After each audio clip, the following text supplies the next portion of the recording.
Hello everyone, you're listening to the Earful Tower podcast, the Paris Countdown, where we go from the 20th arrondissement down to the 1st. Who's we? It's me, Oliver G. And me, Lena Norden G. Now, you don't have to do this, Lena, but everybody else, close your eyes. I'm doing it too. Okay, Lena's doing it too. Yeah. Also, if you're driving, if you are running, if you're operating heavy machinery, don't close your eyes. Everybody else. Lena, you again. I'm peeking.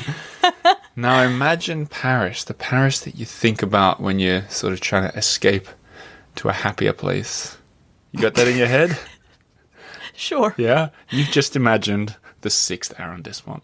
Uh-huh. The 6th arrondissement, which is the subject of today's episode. It's the kind of Paris, the famous, old, left bank, beautiful streets, art galleries, cafe terraces, cute little museums, and of course the Luxembourg Gardens. That is what you were surely just imagining. Surely, right? Bordered by the Seine River. Beautiful. And that's where we spent an entire, full, very packed day. And what we're going to do is we're going to tell you the vibe so that you know what to expect if you're going to visit, though I think a lot of people know. And then you're going to hear an interview from a famous resident. And then you're going to hear us talking about some of the things we did and what we think you guys at home should check out too. Lena, are you ready? I'm very ready. Well, let's start with some music.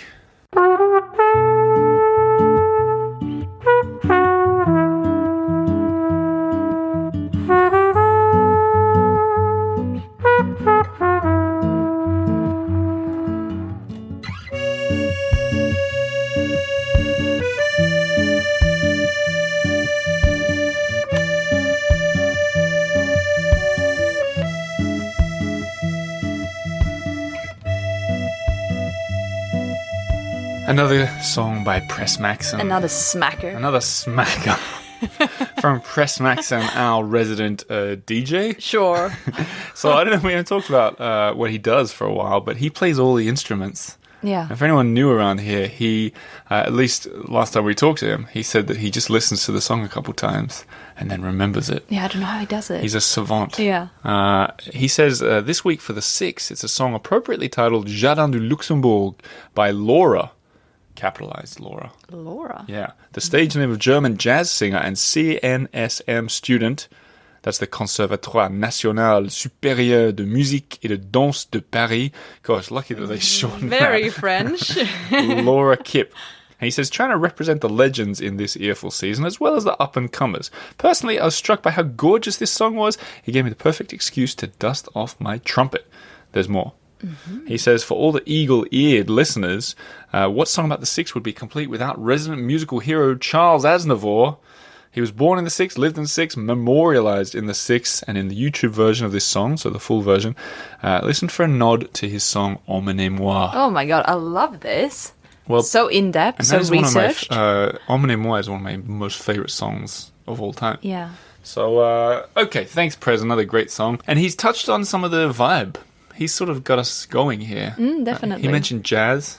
Jazzy left bank. Yeah. International, intellectuals. And internationals. Yeah, because a lot of, kind of like Montparnasse, which we covered in the 14th arrondissement, a lot of the thinkers and the musicians and so on were kicking around in the 6th arrondissement. What I think we should do is, instead of us start off by explaining the context and the vibe of it, let's turn to a favorite guest of mine, John Baxter, the author, Australian author. He's lived in the 6th arrondissement for 30 plus years. He knows. We met in the cafe called La Palette, which was recommended by someone else I'm going to mention a little bit later in the episode. So I'd never been there before. Beautiful old... Did you go inside there? No, I didn't. We just walked past, but Okay. it's one of the classic spots, isn't it? And I think we'd sat at the terrace once many years ago, but the interior is really old school, beautiful, definitely underrated, I think. A lot of people go to some of the other cafes we'll talk about later. I sat there with John. We had 2 café crème. And it was funny, actually. I only just thought of this now. Yeah. When we sat down, there was music playing, and the song that was playing was Emmenez-moi by No, Charles Aznavour. stop it. And Really? I went and asked him to turn it down. No. Yeah. for the interview. Of course. Because I don't want Can you Charles hear it? So you Aznavour- can't hear it in the background. No, I hope not. I don't want Charles's people suing me. Oh, yeah. Fair enough. So here you go. Here's John Baxter, the Australian author, prolific author, who's been a local resident for decades. Take it away, guys.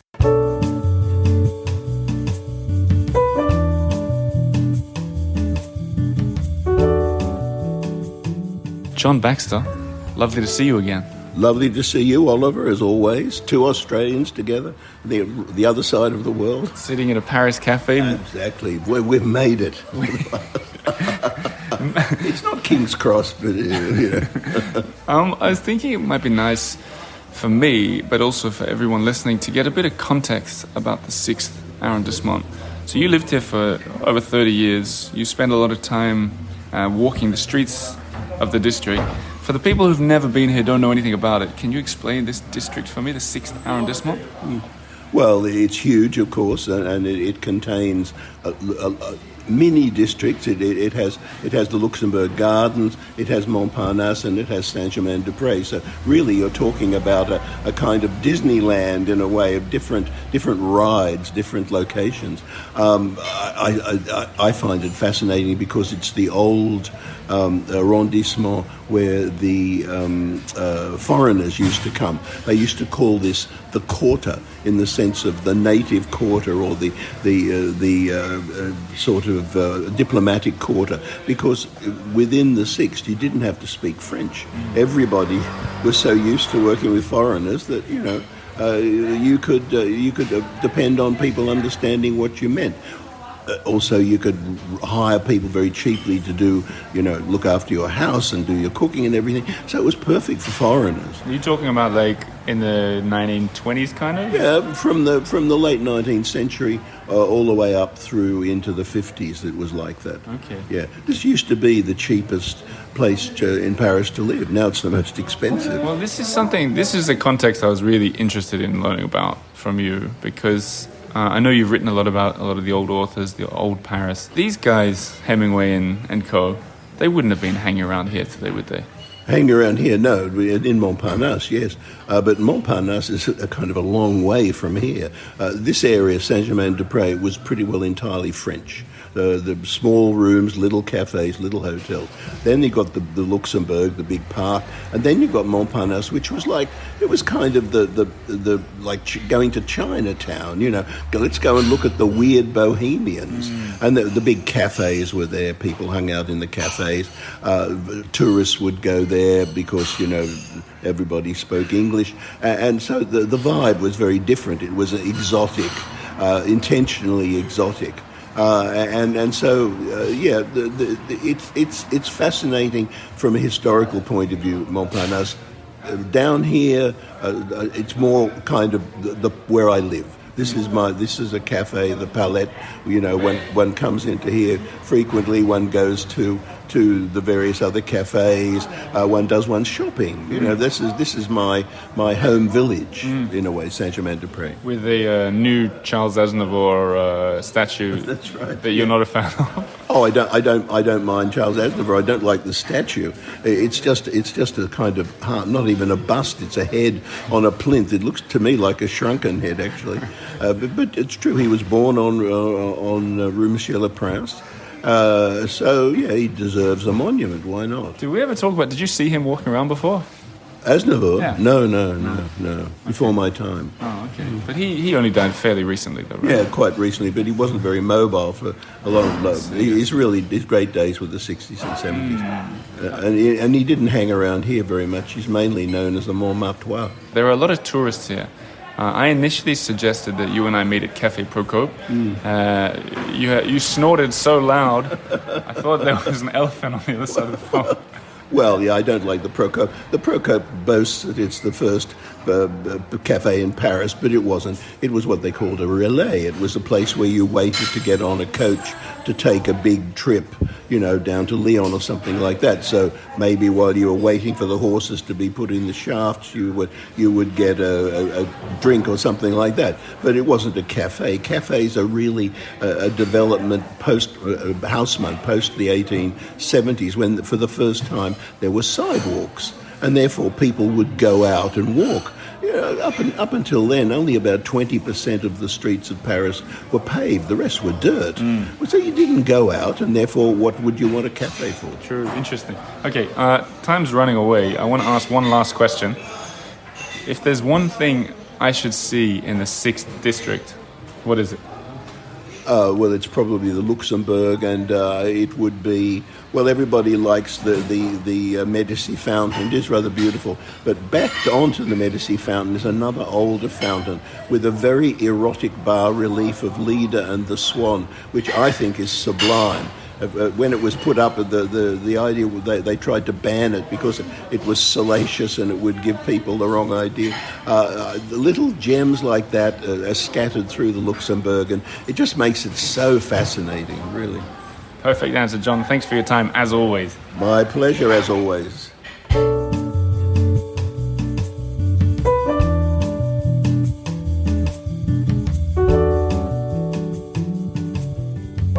So first thing I must say about what Baxter said, sometimes, not often, when a guest says something to me that I disagree with, I'm like, well, that's wrong, but I'll let it slide.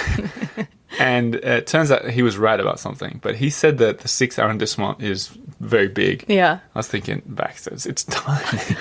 But the truth is, statistically, it's one of the smallest arrondissements. It's like it's the 5th biggest. So number 1 to 4 are the smallest. Then the 6th is the 5th smallest. Or whatever. Yeah. And I was like, you're wrong there, Baxter. Until that we evening where we went from one end to the other. It is actually quite big. It was way bigger than I thought. Yeah. Like it reached down all the way to Montparnasse almost. That's it. It's like what it is. Montparnasse Well, starts in the 6th and then sort of carries on over to the other It's side. like way bigger. Yeah. But anyway, I'm interested in what you think about the vibe. You who've... Me? Yeah. Did you like it? Well, I love it. Yeah. Any excuse to go to the 6th and hang out for a day is like, that's ideal for me. Is it I love because it. of the gardens or? I love the Luxembourg Gardens. I think it's got it all, with the tennis courts, you got the chess players, you got people reading, you got people like, it's just everything. It's so great. But also the little shops, the antique shops and the galleries, and it borders the Seine, so you got the bouquiniste by the Seine, and you got great cafes. People watching it's like on point. On steroids, I was gonna say. Yes. Do you think, it's got it all. Is it different to the 7th, you think? It feels more condensed. Well, now I didn't really take into account like that it's so big, and I feel like most of the action is towards the Seine. There's a big kind of chunk. Oh, we didn't talk about geography. Just to paint the picture for anyone out there who I think everybody knows where it is. But yeah, so this is left bank. Yeah, and still. left bank is like you get Paris. You put a big line horizontally through the middle. That's the Seine River. This is sort of right in the bullseye. Yeah. Underneath it is the 5th and 6th, and we were in the 6th. Yeah, exactly. And it's quite long and thin. So to get to Montparnasse at the south end of it, we took the scooter. Yeah. It probably is 10 minutes drive. Yeah, something like that. So it'd be a long walk, but it'd be a nice walk. But yeah, if you want a really nice walk, definitely keep to the river side of the whole arrondissement. What do you think? Well, I was just going to say before, compared to the 7th, it feels like if you took the 7th and shrunk, exactly, like when freeze packed. That's what I was going to say. I just couldn't think of the word. Like when you, if you freeze or like pack, vacuum. Yeah, vacuumed all the air out of the boulevards and the sidewalks. Exactly, just like tight. That's what that's exactly what it is. And more cafe terraces, definitely, because it felt like less residential. I mean, it is, but there's probably the same amount of people or whatever, but it feels like the 7th is full of people living, whereas the 6th is full of people going out for a drink or coffee. And there's just, if you were a photographer, I think it'd be a dream, even if you're an amateur photographer. Yeah, I don't think you can't fail. Point and shoot, done. Yeah. Luckily, we brought our photographer along, and Augusta, and she did an exceptional job. As always, but especially this time. She captured There's so much content. Yeah, you guys are going to see social media and everything's going to be flooded in the blog with nice pictures. You're going to love it. The only thing remaining is to talk about what we did. Describe our perfect day. And, it was hard because we talked about this. When we were in the 20th arrondissement, it felt like we were kind of searching for 10 things to do. Oh yeah, we really search for like the highlights. Like the coffee shop. Yeah. We couldn't find a coffee shop, and then we found the Dancing Goat at the last minute. We're like, this is great. Whereas now that we're in central Paris, it's a lot harder because just famous old cafes, there are sort of 3 or 4 that are intensely like world famous Paris cafes. So we can't go to all of them. Yeah. So it was a whole different kind of thing. But guess what, everybody? We managed. We managed well. But yeah, about what you said about the 20th, like back then we struggled to find, but you know, we kind of went out of our way to try to find like all the highlights. And now we're like struggling to find the bad sides. That's true. When I was doing the points, we can talk about this later, but I was trying to find ways to tax it. Exactly. It's like, it is rather big. And I'm going to do a little explainer. It might sound like we're saying there's nothing to do in the 20th, but what we're trying to do, I'm preempting an email. Comparatively. I'm preempting an email here. What, like, we're trying to find a mix of famous things that everybody should see, and sort of the unknown stuff. Whereas in the 20th, if we were to find 10 things, it's going to be mostly unknown things. That's what we mean.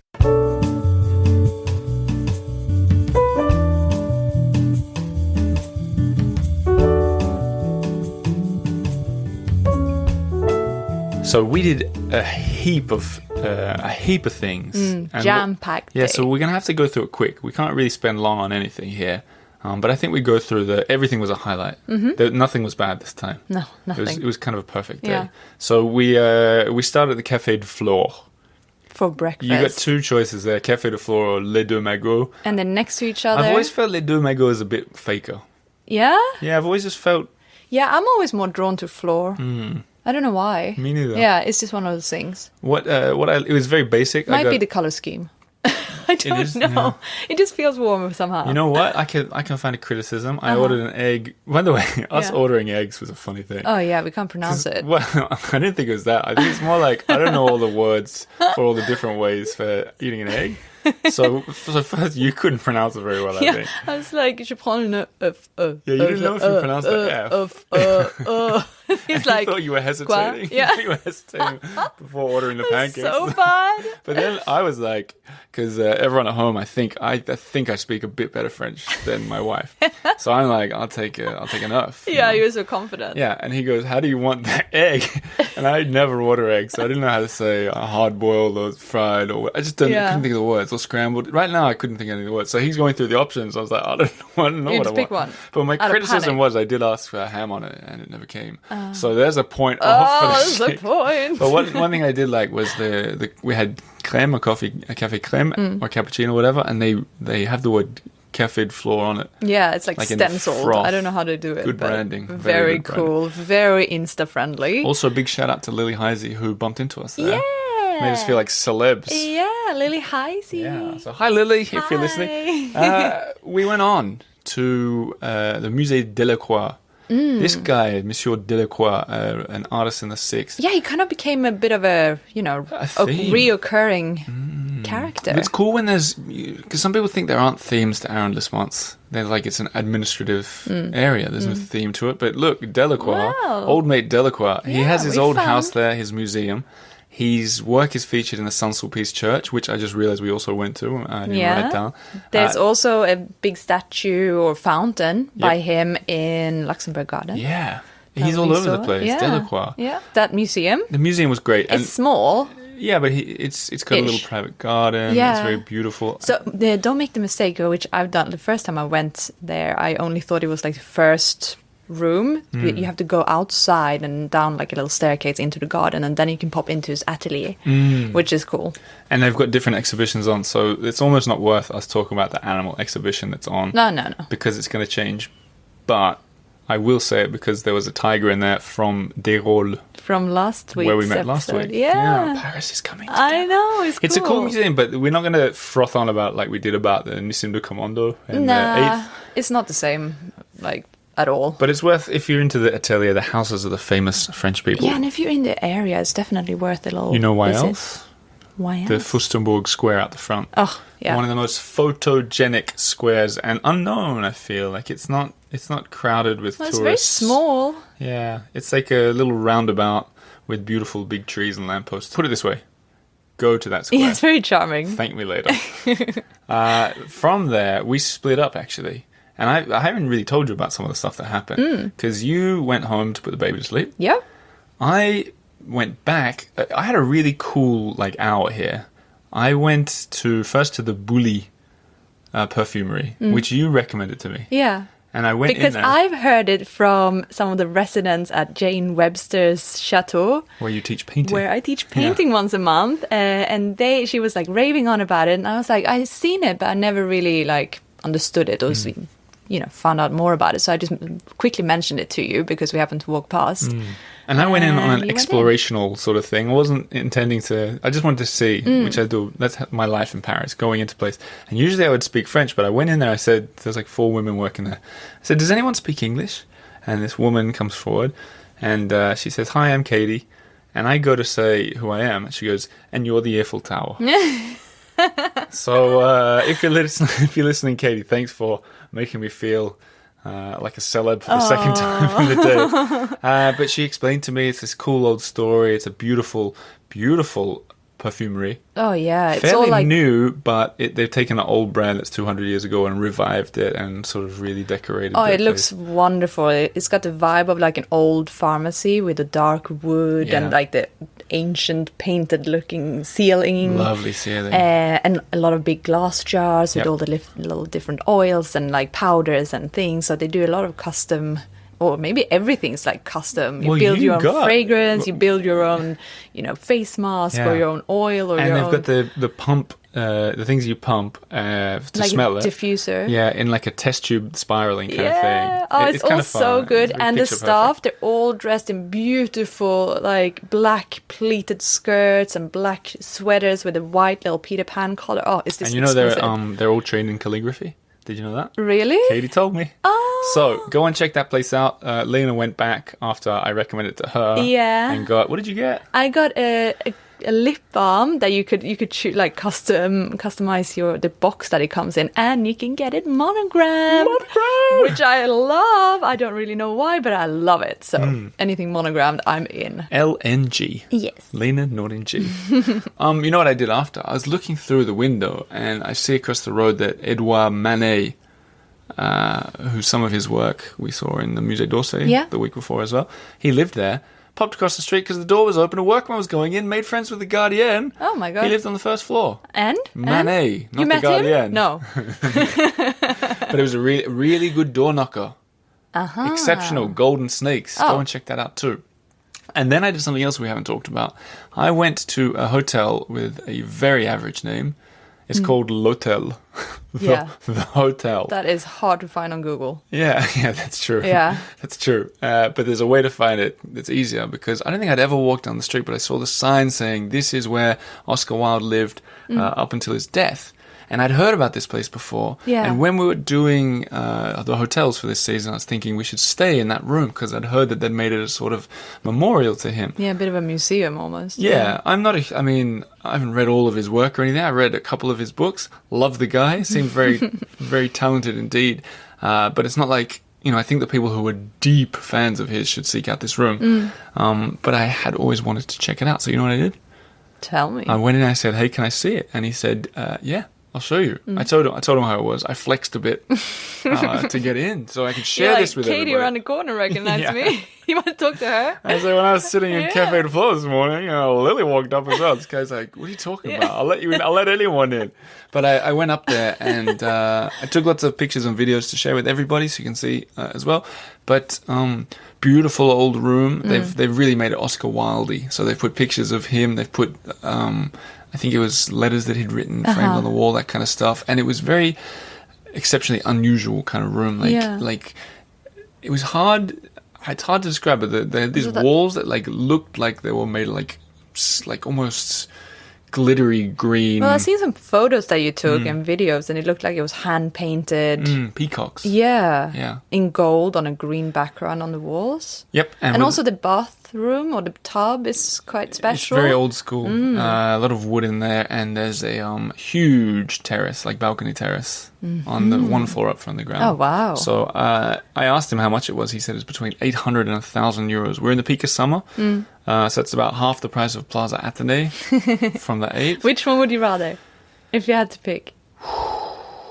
One night? Yeah. And let's say they're the same price. I'd say the Plaza. Yeah. Because I feel like you get the full experience. And I sense that maybe the L'Hotel is just a normal hotel. Yeah, and it with just a great happened room. where he happened to have lived. Anyway, if you're an Oscar Wilde fan, check that one out. After this, I went and met Baxter, and then we all went and met in the Luxembourg Gardens. And we've got to give a bit of time to this before we scoot through the rest of it, because I ticked off a bucket list item. So did you, actually. Yeah! For me, I think I've talked about this on the podcast before. Wouldn't say enthusiast, but I play chess. Especially, was it during You're the chess lockdown head. when I was You call yourself bored? chess head. What? No, I don't. But I've always wanted to join in one of the games at the Luxembourg Gardens. And I'm not great at chess, so I've always been intimidated because people watch. It's people watching in a whole different way. I'm like, you put your intelligence out there. On display. For strangers. And I was like, we're doing it. We're doing it, Lena. I have to go and do it today. And I was nervous for you. I don't know if I was Not when you nervous. sat down, but No. up until the moment that you sat down, it's kind of more scary to find the table. Yeah, because it reminds me of when I went to play basketball I just thought the 6 same years ago or thing. 7 years ago Yeah. when I came to Paris. You're like, can I play? And you How don't does know. it work? Yeah. And there was an older couple sitting there chatting after their game, and I was waiting for them to acknowledge me, and they didn't. So I just went up and I said, hey. How does this work? Can I play? And they said, jump in, youngster. And I played against a guy who must have been some kind of savant as well. Oh, yeah. Because he crucified me. He crushed crushed you and your ego on the same Oh, yeah. on the same day. He was like a boa constrictor squeezing the life out of me. Oh, wow. And the worst bit is there was this older guy next to me, like over my, like, uncomfortably close. Like, if I was at an ATM putting in my PIN number, I'd be like, back off, dude. Yeah. Like, that's how close he was. Was he kind of like in movies or like cartoons, you Yeah. get like the little like devil and the He was angel on the devil as shoulder? well. He wasn't helping at all. The opposite, because you know what he did? Was he trash talking? Almost, like, whenever I did a bad move, I was going to say a move, but I guess it was when I did the bad move. He went, You're like, I know, I know. But I mean, I was self-conscious. I saw you were taking pictures. Augusta, our photographer, rocked up and started taking pictures. So I was aware of my. So I'm making excuses. I got crushed. But it was very Anyways, humbling. ticked off a bucket list. Ticked it off item. the list. It felt great to play. And then. Do you think you'll do it again? Yeah, I think so. Yeah? Yeah, I think so. Why not? Yeah. It was nice. Bring It was your own cool to chat to pieces. them as well. It was nice to chat to Yeah, it's strangers. nice. But then we went and sailed boats. Yeah. And that was my bucket list item. The pond of the Jardin de Luxembourg. Yes. And With these huge fish. I had no massive idea. fish. Yeah. Yeah. So Yeah, they for kind of anyone went like dolphins after the boats, Yeah, they jumping up did. and down. And the boats All are to about scale. they're about the size from your foot to your knee. No matter how tall you are, they're about that Foot size. to your knee. And Yeah, you, bigger than you think. Yeah, you rent them for like €3, push them out with a stick, and they sail across the pond. Yeah. Did you enjoy? Yeah, I did. I mean, you just kind of push a boat. It's cute. Yeah. But it's, There's no intellect on display. no. Thank goodness. Okay, we've got to move on, but we got lovely pictures from there. So from here, Augusta followed us along as we went to a bunch of places. Quick Smart. Smart. Yeah, Quick Smart. What's Quick Smart? It's quick and Quicksand. smart. Well, Quick I and can't say smart anymore after my performance on the Just chessboard. quick. Quick, stupid. But some of the things we did. Tres au Jardin, Yeah. the restaurant that we've had events at before. We got some takeaway coffee and cake from there. So good. Delicious. Ugh. Past the Red Wheelbarrow Bookshop. And Said the hi to- Red Balloon Bookshop, which is their brand new children's venture. Books. You might be able to find our children's books there in the window usually. Yeah. Done events there too, actually. Then we went past the Abbey Saint-Germain, the oldest church in Paris. We got pictures of that too, but go inside. Yeah, it's beautiful. Just like it's more beautiful than the Saint-Sulpice, but the Saint-Sulpice has those big Delacroix paintings that are really beautiful So too. that's pretty cool. Go to both. They're across the road, guys. Come I mean, on. it doesn't take that long. Then we continued on to one of your favorite places in the world. Although I've got a bone to pick with you about. 15-year-old me, 15-year-old me had this as that was just up there as the best place in We're the talking world. about La Durée. Yes. And I got a bone to pick with you about. Because Go on then, bring it. Lena's like, we have to go to my favorite place in Paris. And I was like, tell me more. And she goes, La Durée. And I know the story. Fans of this show know the story. So we don't need to get into it in too much detail. But what's the short version? Well, the short version is that when I was 15, I read this book by Plum Sykes called The Debutante Divorcée. By the way, is awesome. Someone, a listener to this show, went and bought that book on your recommendation, right? Oh no, talk about intellect on display. They messaged me about it. They're like, hey, I got the book. Oh no. I'll let you know what I think about it. They never responded again. Is it bad? Are we making fun of it? Is it good? But it's just, chick lit on, steroids. Okay, yeah. A lot of things on steroids in this episode. And then you'd read about it. And I managed to convince my family to take me there. Yeah. And we did, and I was just living my best life. And then when we first moved to Paris, you took me there and they had this beautiful kind of like almost safari room. Yeah, it's like this colonial tea room in the back. This is where the bone to pick comes from. Because you're like, this remains my favorite place in Paris. And you said to me and Augusta, the photographer, you said, stop taking photos elsewhere. Save your film. Yes. Save your film for what is about to become your favorite tea salon in the universe. And then you made us both blindfold us. No, I'm just kidding. I'm exaggerating. But we get to the La Durée. Yeah. The door's missing to the back bit. It's very bizarre. Yeah, so we go upstairs and we're like, this doesn't feel right. No. And I said to the waiter, how do we get into the beautiful safari room? And Lena's like over my shoulder sort of nodding and being like, best place in Paris. He goes, that's been closed for 6 years. I can't believe it. I can't believe it either. I literally can't believe it. It's so weird. Yeah. I feel like we were there yesterday. So do you still recommend that La Durée? I mean, it's just as any other La Durées around. I think that was the really nice bit, but... Yeah, sure, it's nice. Still Good got nice macarons. And for sure. They gifted a macaron to our son, which was a very sweet gesture. Yeah. Oh, then we went down to the bouquiniste, something we haven't talked about. I've interviewed one on the show before, the people who sell books and postcards and stuff on the side of the Seine in those green boxes.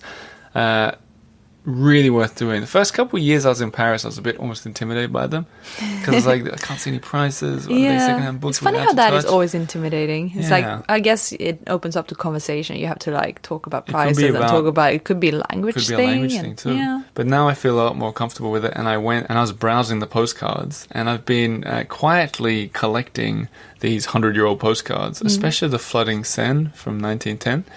And I get the postcards, the ones that don't have writing on the back, and a little sneak peek. My intention is to send a bunch of them and write on them for the top tier patrons soon. So watch this space, guys. If you're not a top tier patron, I'm talking about the inner circle here, like the level up from normal, which I've never really talked about on the show. But you guys know who you are. You might have a postcard coming very soon. From there, night fell. Thanks, Marie, for babysitting. Yep. And let's do this quickly because we just did so much. It's hard to get through. Yeah, I feel like it's a blur. Yeah, we went to Le Select in Montparnasse, but it's on this side, and it's another of these old famous. It's just bordering the 14th arrondissement. Right on the border. Yeah. And we had one of those moments where we looked across the road and saw La Coupole, where we went in the 14th, and we're like, "Whoa, we're right here. We've done the full loop. Yeah. And come back here." Le Select on the terrace. Beautiful. Perfect. Perfectly nice. Pricey. It was pricey. Yeah, but perfectly nice. Yeah. And I can recommend it for sure. It was so nice. Why not? It was so nice that we called Brasserie Lip, where we had a dinner reservation, and tried to push it forward by an hour. Yeah. And the guy's like, he goes, your reservation is within an hour, sir. And I was like, yeah, sorry about that. And he goes, either you're here on time or you're not here at all. I was like, okay, we'll be there on time. Sorry, sir. But Brasserie Lip is one of these classic. It's directly across from Café de Flore. Beautiful, lovely interior, bustling. Yeah, it's exactly what you imagine. Very efficient waiters. Yeah, what's what you imagine a Paris brasserie is like. A nice one, not super expensive. No, but compared good to food. Some of the other ones we've been to. I had a nice steak frites. It was very unusual for you to go for the steak. I know. I never eat that. Yeah. But it was great. And I went for a Kir Royal, I think. Yeah. And a tuna, some kind of tuna pavé or whatever. Yeah. Nice. Really nice. Really nice. This is go for the story. But it's a show as well when you're there. Show. Yeah. It's beautiful, just like people everywhere and it's great. Yep. Then we went to the prescription cocktail room. Oh yeah, I forgot we did that. That was cool. That was a bit like a fortune teller kind of vibe to it, I guess. For the contrast. We've been going to all Yeah. these classic places, so we went to a new cocktail place. Menu where you won't know a single drink because they're all being sort of created on the spot. Delish. Yeah, really 2 good. thumbs up. Perfect. Then, because it's summer, we're in the middle of summer, like the sun hadn't even set. So we went down to the Pont des Arts and watched the sunset. Like a red sky. It was a perfect, so nice. perfect end to the evening. And as the sun set, we popped over the street Yep. and into La Pérouse for dessert. one of the absolute oldest restaurants in Paris, I'd say. I think I first learned about it through John Baxter. Because I asked him way ages ago how he'd spend his final day in Paris. Yeah. And it involved going there because they have private rooms where the waiters don't come in unless they ring a bell or they knock first. Yeah, there's like a little doorbell. Yeah, and they got these old mirrors that are all scratched up, allegedly from when women were testing to see the veracity, the authenticity of the diamonds they'd been gifted by their suitors. Ah, yes. I don't And know if all that's these true. private, there are a lot. So it's a whole like building basically on several floors, and it's like full of all these private rooms, but it was also like bigger rooms where you can eat like normal restaurants Yeah. with other people around. But yeah, these small rooms, it suggests a certain type of house back in the day. Yeah, I wonder if it was. It Yeah. must have been It must have been. because we've been before a while back. Shout out to Maria. Yeah. And I asked the waiter then, I was like, what happens in these rooms? He's like, we don't know. The doors are shut. I was like, oh, okay. Adds to Anyway, the mystery. very nice place for a dessert and a coffee. But I will tell you this, the 6th is going to lose some points on affordability. Definitely. Let's get into the scores. Okay.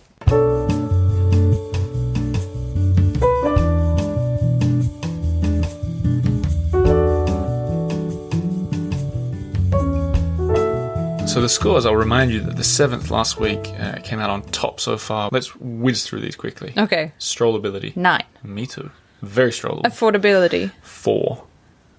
I put 1. It's very Yeah. expensive. It was very expensive. Very. There was nothing that was like, oh, this is cheap. Even like the Le Select, which could have been like a cheaper sort of terrace. I think I know thing. why I was generous. Yeah. Because the main thing to do there, Luxembourg Gardens, Yeah. free.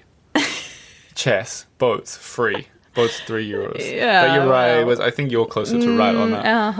Shareability? 10. Yep, 10. Touristability. 10. 10. Accessibility? 9. I put 10. Accessibility. I initially put... Really? I initially But put... it's so big. That's what I thought. And then I thought you could walk one end to the other and you're going to love it. Okay. It's a long walk. Yeah, yeah. I gave 3 10s. Isn't Okay, that sick? wow, that is crazy. What does yours add up to? You know what? I'm looking at my scores and it's exactly like last You should just It's copy the same. paste it. It's 39. I get 43. So Wow, that's good. 82? Wow. Whoa. That's leading by far. Whoa. I'm not surprised though. 82. Congratulations to the 6th arrondissement. Well, we have a new leader Yeah. on the board. I'm intrigued if it's going to be beaten. Yeah, me too. Because I feel like it's going to get cheaper in the 5th. Yeah. We'll see. Time will tell. Time will tell. But look, there you go. 6th arrondissement, plenty good. Go and So check good. it out. I want to do Loved a it. few quick thanks and then ending on a sad note, I'm afraid. But I'll try and keep it positive. The thanks, of course, to everybody who helped make this episode. Yeah, Augusta for photos. Charlotte, Eddie, Press. Marie, Press, Lena, Oliver. And also to the Patreon supporters who literally make this happen. If you're a patron, you know that, I hope you know, that every single week we've been collecting our tips, really boiling them down to make an itinerary with extra pictures and stuff like that. Patreon.com/the Earful Tower. I suggest you jump in at $10 a month. I don't think I say this on the show very much, but it's cheaper if you sign up for the whole year. You get 2 months for free, and there's higher levels if you want to really help this thing go to the next level. Another shout out to YouTube. Yes. Oh, it's looking good. You know what? The 8th video really went places. Yeah? Yeah, people like the 8th. The one for the 6th is particularly lovely too. It is good. So if you want to visualize everything we've been talking about. And hear the music that from was Press. composed in Yes. its full, in its entirety. Entirety. So just search for the Earful Tower and that'll get you going. Yeah. We'll be back next week with the 5th arrondissement, but I want to end on a sadder note. This episode is dedicated to the memory of Anthony Webb. Now, I tried to say something sort of off the cuff about this, but it didn't really work out. So I'm going to read what I wrote in the Earful Tower Members Club Facebook group where Anthony was very active. And, I thought those words out properly, so I'd like to read them to finish this episode. Earful Tower member Anthony Webb passed away unexpectedly this week at his home in Melbourne. He was a huge Paris fan and dreamed of retiring in France. He was also a huge Earful Tower fan and a very regular commenter and avid walk show watcher. He was a member from the beginning, has supported every single venture I've done, and was even one of the first tour guests I showed around Paris. The picture I've attached was from an Earful meetup a few years ago, and it remained his social media profile picture. And the picture is me, him, and Corinne in the middle at a Paris bar, all looking very happy. If you think you recognize Anthony from the picture, it might be that you met him at one of our meetups, or maybe you saw him in Le Peloton Cafe, which I'm pretty sure he visited every single day he was in Paris. I told the owner Paul this sad news. He was shocked too, and told me that Anthony came in for 2 coffees each time, always asking that they were both piping hot. He was the first Aussie they welcomed to the cafe after the Australian borders finally reopened. Corinne, another long-time Earful member, is also pictured and was a friend of Anthony. She said he was a fabulous, empathetic, engaging, amazing man, adding that after the long lockdowns, it was a blessing that Anthony managed to get to Paris for a 3-month sojourn this year after so long away. I'm certain most of you guys never knew Anthony, but he had an awful lot in common with us all. On my next Peloton visit, I'll raise my coffee to him, piping hot. Maybe I'll even have 2. Rest in peace, Anthony. Anthony was really active in that group of members. I scrolled back and saw some of the posts that he'd put, recommending movies and books and sharing pictures from his trips around Paris, always commenting. And it goes for everyone out there. Everyone out there is a Paris fan. That's why you're listening to this show. So, like I said, even if you didn't know this guy, you had something in common with him. It was really sad news to hear, and this episode goes out to Anthony Webb on a sort of personal note. I know he always teased me about sort of switching cams from the right bank to the left bank. So I'm not sure how happy he'd be to have a left bank episode dedicated to him, but I know he would have loved having his name shouted out on the podcast. So this one's for you, Anthony. Rest in peace.